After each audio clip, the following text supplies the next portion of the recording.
Welcome to This Week in East Brunswick. This week we'll walk through the Quietude Garden Gallery for a look at finalists in a tri-state juried competition. Terry and Pat are back to announce an upcoming fair sponsored by the East Brunswick Human Relations Council. And Ira Roth invites residents to contribute to the township's Veterans Monument.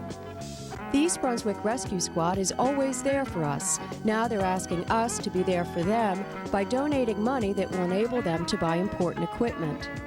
The Senior Center's bocce team is in the news this week.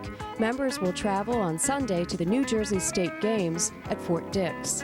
These features and more this week, including information about a very special storytelling program with nationally acclaimed writer Sid Lieberman. But first, it's time for a look at evening programming next week on Channel 8.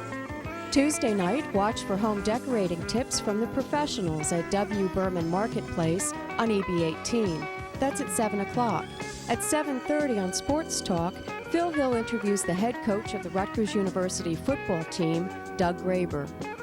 How I Survive High School Part 2, an original work by a local playwright, is the focus of For Art's Sake, Wednesday night at 7:30.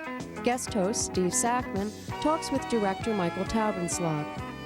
The Arts follows at 8 o'clock with a preview of the Fall New Jersey Film Festival to be held at Rutgers and at the State Theater.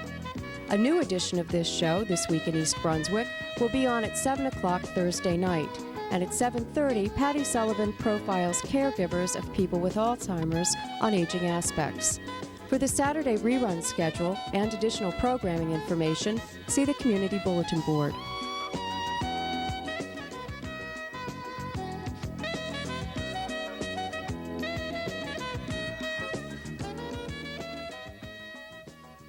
Hello, I'm Sheila Tao. Welcome to Quietude Garden Gallery, East Brunswick Sculptural Gallery.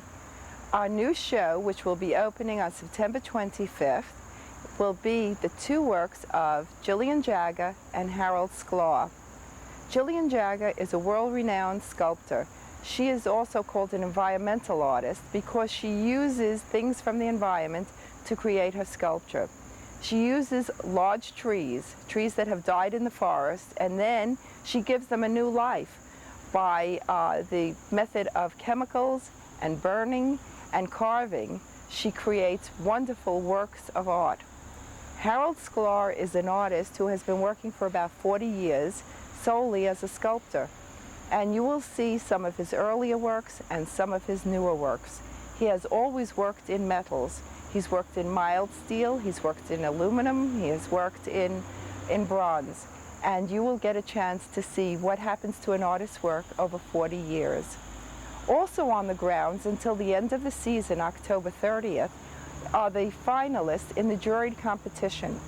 If you remember, in the last 5 years, we have had juried competition based on artists' work from New York, New Jersey, and Pennsylvania.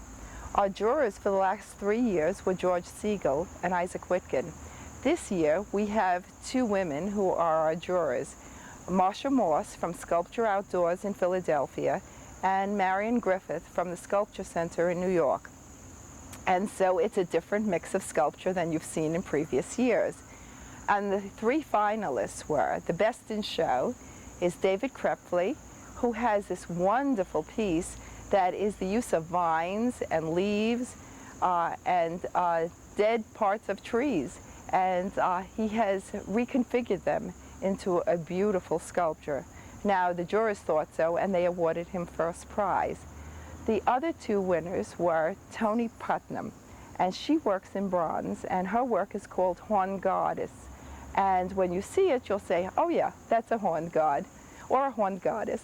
The other second place winner is Sydney Hamburger, a New York artist who is known for her large sculptural work. And this is a major installation, and it's a combination of aluminum and wood, and it has an enormous presence even on the 4 acres here in Quietude. So if you'd like to see any of their work or 180 other pieces of sculpture that we have outdoors, and certainly the other finalists that were in the juried competition, please come to visit Quietude. We are open on Wednesday, Thursday, Saturday, and Sunday from 11 to 5. And you're always welcome here, whether you're a buyer or a looker. And come and pick our brains. We'd love to see you.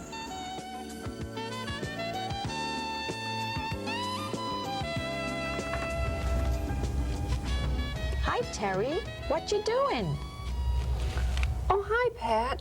I'm marking my calendar for our Community is Fair, a multicultural fair on Sunday, October 2nd. What kind of fair is that? It's a fair about many cultures. It celebrates all the many kinds of people that live right here in East Brunswick. You mean like Chinese and Filipino and African American and Hungarian and... Yeah, you got the idea. It's at the East Brunswick High School. There'll be all kinds of entertainment. Like what? Well, there'll be Korean, Filipino, and Indian dancers, a Native American storyteller, a karate demonstration, and even a belly dancer. Wow, I bet it costs a lot to get in. It's free.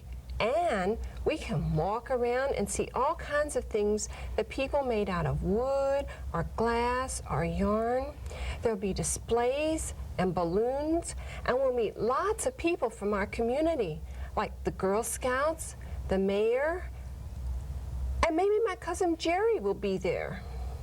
It sure sounds like a lot of fun. You bet. And I didn't tell you yet about the food. There'll be all kinds. Some of it will be like food in other countries, so we can try all sorts of new things. Food? It sounds better and better.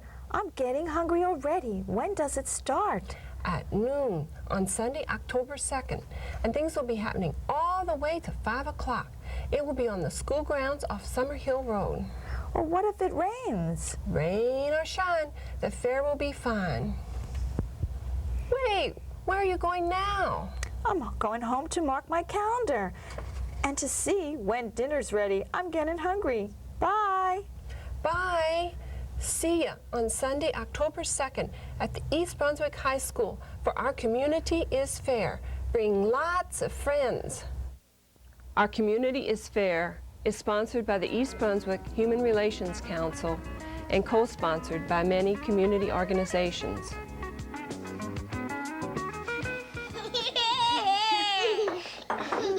You know, I heard someone make music on this. I haven't quite got it, but... Remember when Dad almost missed the chair last night? And Mom kicked off her shoes and she was singing? Didn't you see them do that? They put little cherries in them. Bottoms up. How about a toast? How about Mom? Yeah, to Mom. Yeah, to Mom. Talk to your children about alcohol. They're already learning from you.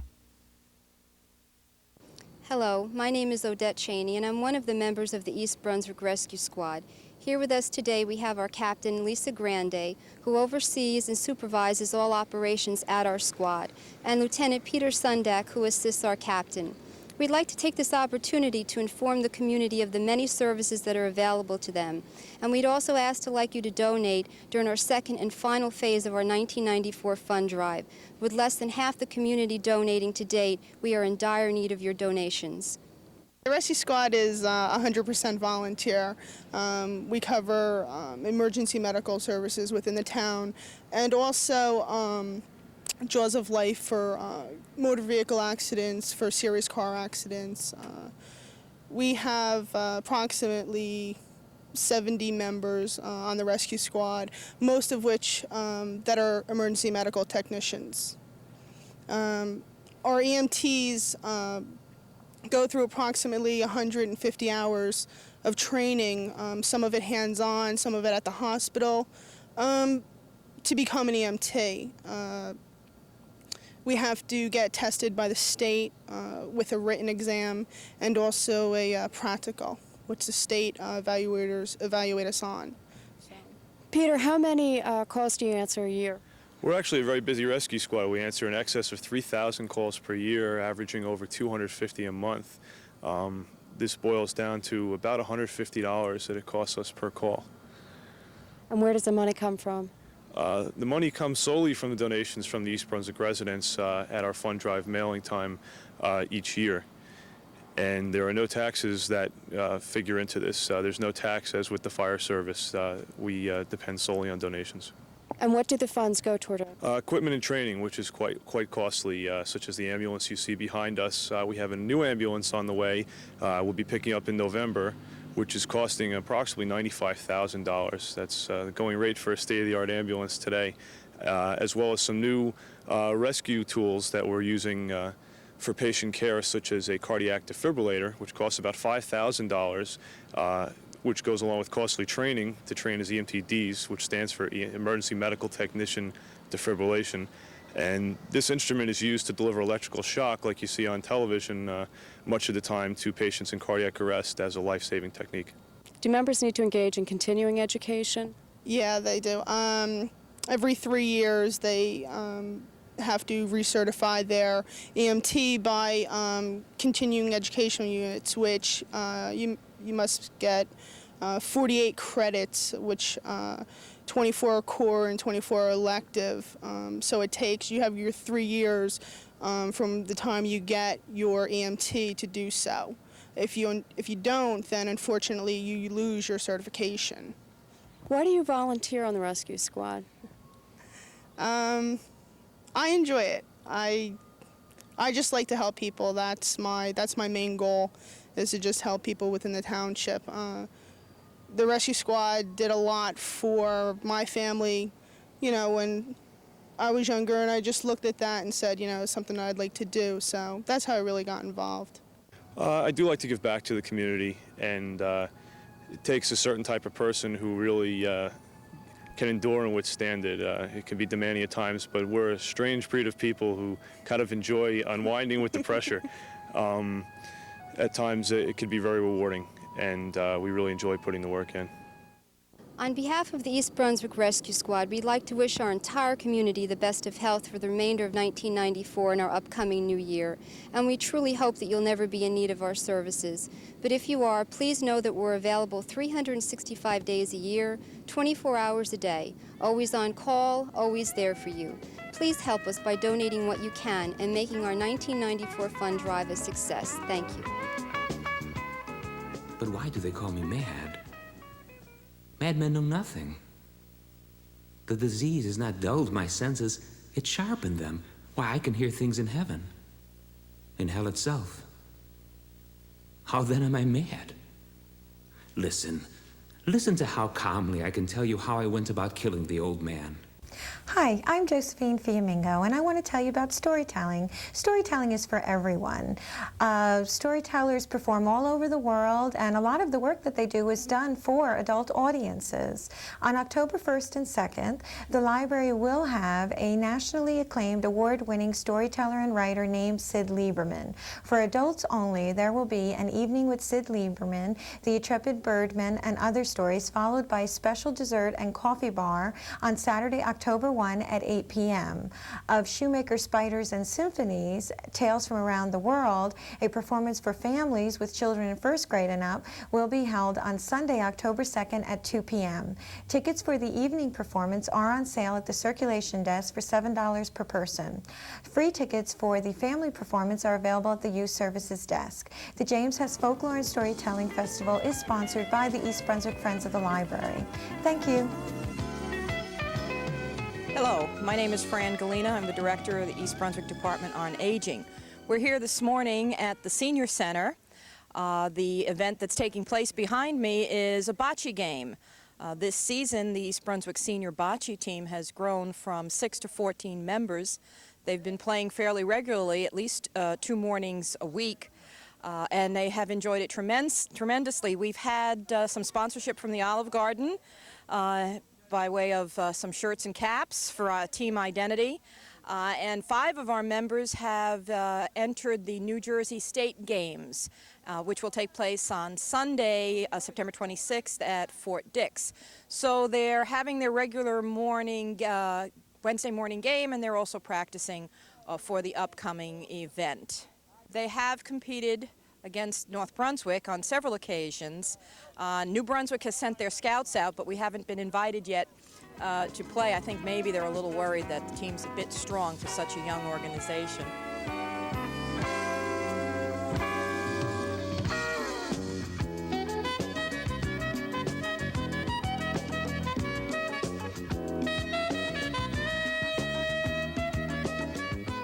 In October, Spotlight on Education will feature an overview of Hammersholt Middle School.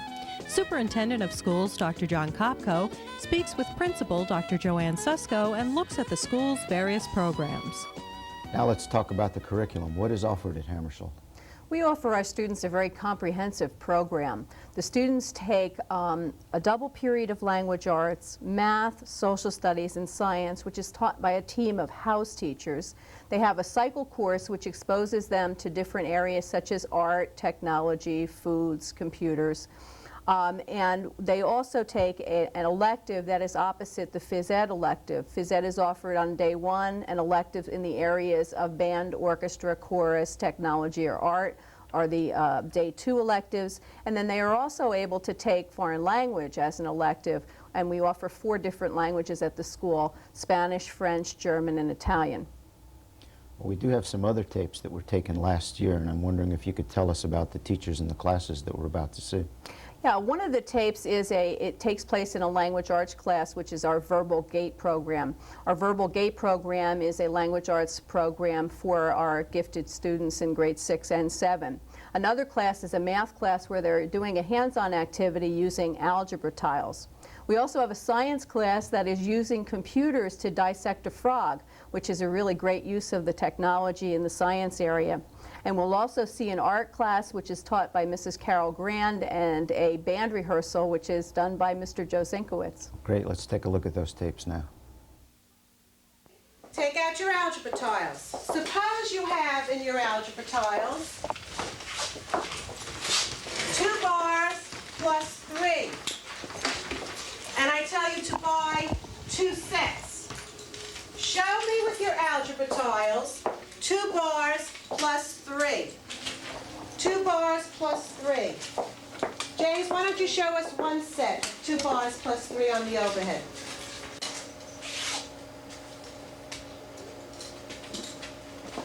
Now show me 2 sets. 2 sets. How many bars do we have in total? Marion? 4. 4 bars. And how many single units does he have? Becky? 6. 6. Anybody have a question? What did we really do? Look at this. What did we really do? Kathy? We multiplied 2 times 2 and you got 4. Good. We multiplied 2 times 3 and you got 6. Okay, clear your bank.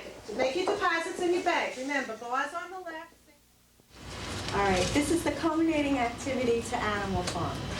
Each group must develop a presentation to successfully convince the other characters in Animal Farm to cease following Napoleon and the pigs, and to now give that support to the new group and the form of government which it represents. You must give specific examples of plans, programs, and procedures and explain them. All information must be supported so the animals have concrete information to base their decision upon. Okay, what else does like a democratic society kind of have? Well, we can't like make it all democratic. No, but it has to. But it's similar to it because that's equal. Right, they wouldn't want animalism. The humans would model it after their own society because their own society works. Right. Okay, so oh, you know what you should do? Like, you know how like we're always in like problems with money and everything? have, Just, have a people budget. all have their budget. Yeah, like budget everything and like start with a certain amount of money. What form of government did you select? Like, oh, we have to like democracy. Okay. Democracy. All right, tell me more about it. Well, like there's like a council because nobody can have absolute power, and we're gonna like have a budget system so that they set aside money in the beginning. Who's the head of the council? Oh, you're the head. The absolute leader. Well, No, there's no absolute absolute leader. leader, correct? There's not. Why not? Why won't there be an absolute leader? Well, I mean, but I we have think an absolute leader. We have the president. But if because there's not 2 absolute. No, absolute but leaders, mostly. then they might fight. So. So like the laws have to pass through the council first. Do you know what books you're looking at? Yeah. You're looking at. You're going over there. There's no books on smiles, so I have to use. You're going to use the encyclopedia, Rami. Yeah, there's a lot of books. A lot of books. Okay. I used a lot of books, and there's Dow Jones. You're going to use Dow Jones. Okay, so you all know what you're doing. You have your game plan mapped out. You know where you're going first, right? All right. Anybody not understand what they're researching? Everybody has the topics down, right? You have your style manuals. Yeah. Okay. All right, off. Go. Go to where you need to go.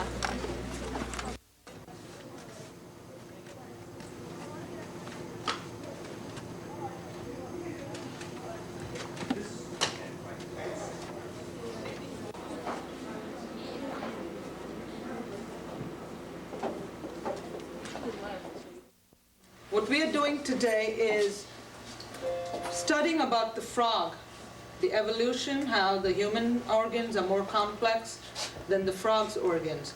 We're going to use the Mac Operation Frog program and the Laserdisc player to solve a question I'm going to give you. If you want to record that in your notebooks. The question is also on the board. The human heart is more efficient. The human heart is more efficient than the frog's heart. Justify this statement. Someone want to tell me what justify means? What do you mean by justify, Brett? To support a belief. To support your answer with evidence. Okay. You will get your evidence from the computer program and the Laserdisc. Look at the frog's heart.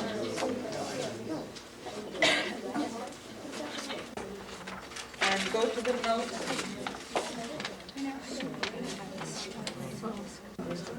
It's the same because it's what we copied down the same change of the heart. Most of you are up to this step where you've had them on the newsprint. The next step is to take your Vine charcoal and go over every line that you have because we're getting ready to transfer it to our drawing paper. So we're going to go over all our outlines. Okay, with pressing down pretty hard and getting the charcoal on there because we want enough to be able to be transferred. And then we have to do, if we want to know which side to be shaded, what do we have to decide? It's on the bottom? And what else? How far up it should go? You have it just here from your other two.